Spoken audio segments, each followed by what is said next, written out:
এই সবজিটাকে কারা কারা চেনেন? যারা চেনেন তারা অবশ্যই কমেন্ট বক্সে জানাবেন। আর যারা চেনেন না তাদেরকে বলছি এটার নাম হচ্ছে ওল কচু। আর আমাদের নড়াইলে এটার আরেকটা মজার নাম আছে, সেটা হচ্ছে বাঁকা নাচ। আপনাদের এলাকায় কি নামে এটাকে ডাকা হয় অবশ্যই কমেন্ট করে জানাবেন।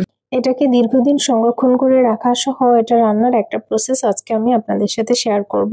এটাকে কেটে নিতে হবে। প্রথমে আমি এটাকে ছুরি দিয়ে কাটার চেষ্টা করছিলাম, কিন্তু এটা অনেক শক্ত, ছুরি দিয়ে কাটতে না পেরে বটি দিয়ে কেটে নিয়েছি। এখন এটাকে সুন্দরভাবে ছুলে নিব। এটা ছোলার সময় কিন্তু কচুর মতন ছুলতে হবে, অর্থাৎ একটু বেশি পরিমাণে ফেলে দিতে হবে। এখন এগুলাকে ছোট ছোট টুকরা করে কেটে নিব। খুব বেশি ছোট টুকরা করা যাবে না, কারণ এটা কিন্তু খুব গলে যায়, এই কারণে একটু বড় বড় রাখতে হবে, তা না হলে এটা একদমই গলে পুরা হচ্ছে যেটাকে বলে বাংলায় যে হালুয়া হয়ে যাবে, অনেকটা সেরকম হয়ে যাবে। এজন্য একটু বড় বড় টুকরা করে রাখতে হবে। এখন সবগুলোকে কেটে নিয়েছি, অর্থাৎ পুরা ওল কচুটাকেই আমি কেটে নিয়েছি। এখন এটাকে লবণ দিব, প্রায় 2-2.5 চামচ মতন লবণ দিয়ে সুন্দরভাবে এটাকে মেখে রাখবো। এটার সারা গায়ে লবণ মেখে প্রায় মিনিট 10 এটাকে রেখে দিতে হবে। এবার লবণ মাখানো হয়ে গেলে এরপরে হচ্ছে প্রায় 10-15 মিনিট পরে এটাকে সুন্দরভাবে ধুয়ে নিব। এটা কয়েকবার ধুতে হবে, প্রায় 3-4 বার। এটা অনেক বেশি পরিমাণে পানি দিয়ে ধুয়ে ফেলতে হবে। তো আমি এই যে প্রথমবার ধুয়ে ফেলছি।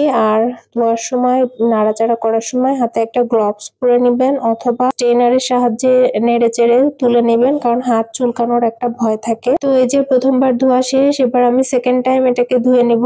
যতক্ষণ পর্যন্ত সাদা পানি বের হতে থাকবে এরকম, অর্থাৎ পানিটা পুরোপুরি ক্লিয়ার না হবে ততক্ষণ পর্যন্ত এটাকে ধুয়ে নিতে হবে। আর অনেক বেশি পরিমাণ পানিতে ধুতে হবে। তো ধোয়া হয়ে গিয়েছে, ধোয়ার পর এটাকে তুলে নিয়েছি। এখন আমি বড় একটা কড়াইতে পানি ফুটতে দিয়েছি, পানি গরম হয়ে গিয়েছে। এখন এর মধ্যে সবগুলা ওলকচু দিয়ে দিচ্ছি। ওলকচু দিয়ে বেশ কিছুক্ষণ ফুটাইতে হবে, অর্থাৎ প্রায় 50% মতন এটাকে সিদ্ধ করতে হবে। তারপরে এটাকে নামায় ফেলতে হবে। আমি এখন কিছুক্ষণ ঢাকা দিয়ে রাখতেছি। ঢাকা দিলে যখন এটা প্রায় 50% মতো সিদ্ধ হয়ে যাবে, তখন দেখবেন যে এরকম একটা ফেনা ফেনা উঠে গিয়েছে।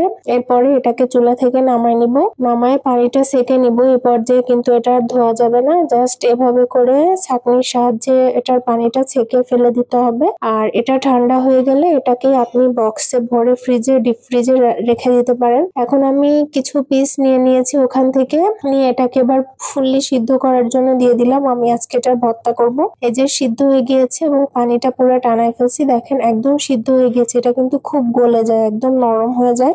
মরিচ পেঁয়াজ ভেজে নিব। প্রথমে 4টা শুকনো মরিচ দিয়ে দিয়েছি।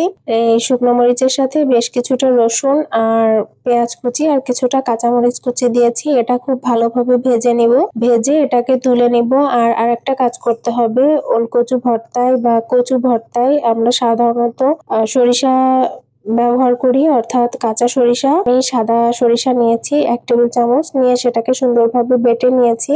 আর এই যে মরিচ পেঁয়াজটা ভাজা হয়ে গিয়েছে, এখন ওলকচু, সিদ্ধ ওলকচু গুলাকে সুন্দরভাবে মথে নিব, অর্থাৎ সুন্দরভাবে ভর্তা করে নিব, যাতে ভেতরে কোনো দানা না থাকে। এটাকে খুব সুন্দরভাবে ভর্তা করে নেওয়ার পরে এর সাথে সব মশলা, অর্থাৎ ভাজা মরিচ পেঁয়াজ এবং যে সরিষা বেটে রেখেছি সেটা মিক্সড করব।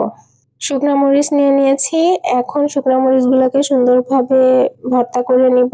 আর এর সাথে দিয়ে দিব যে মরিচ পেঁয়াজ ভাজা ছিল সেটা, আর রসুন ভাজা, সেটা খুব ভালো করে দিয়ে দিব। দিয়ে এটা ভর্তা করে নিব। আমি এখানে ভাজার সময় সরিষার তেল ব্যবহার করেছি। সরিষার তেলে আসলে যে কোনো ভর্তা খেতে অনেক সুস্বাদু হয়। এখন এর মধ্যে দিয়ে দিচ্ছি সরিষা বাটা। আমি সরিষা 1 টেবিল চামচ সরিষা, 2টো কাঁচামরিচ আর একটু লবণ দিয়ে এটা বেটে রেখেছিলাম, এটা দিয়ে আর মরিচ পেঁয়াজ দিয়ে এটা ভর্তা ভর্তা মাখিয়ে নিচ্ছি। আমি মরিচ পেঁয়াজ ভাজার সময় সামান্য কিছুটা লবণ দিয়েছিলাম, আর সরিষাতেও কিছুটা লবণ দিয়েছি, যে কারণে ভর্তার সময় লবণটা অবশ্যই ভালোভাবে চেক করে নেবেন। মরিচ পেঁয়াজ এবং সরিষার এই ভর্তাটা ওলকচুর সাথে সুন্দরভাবে মেখে নিলেই ভর্তাটা রেডি হয়ে যাবে। ভর্তাটা গরম ভাতের সাথে অনেক বেশি মজা লাগে। আপনারা অবশ্যই এই রেসিপিটা ট্রাই করবেন। আশা করি আপনাদের প্রত্যেকেরই এই রেসিপিটা অনেক বেশি ভালো লাগবে। যদি আমার ভিডিওটি ভালো লেগে থাকে তাহলে অবশ্যই লাইক, কমেন্ট, শেয়ার করবেন। ধন্যবাদ সবাইকে আমার ভিডিওটি দেখার জন্য। আসসালামু আলাইকুম।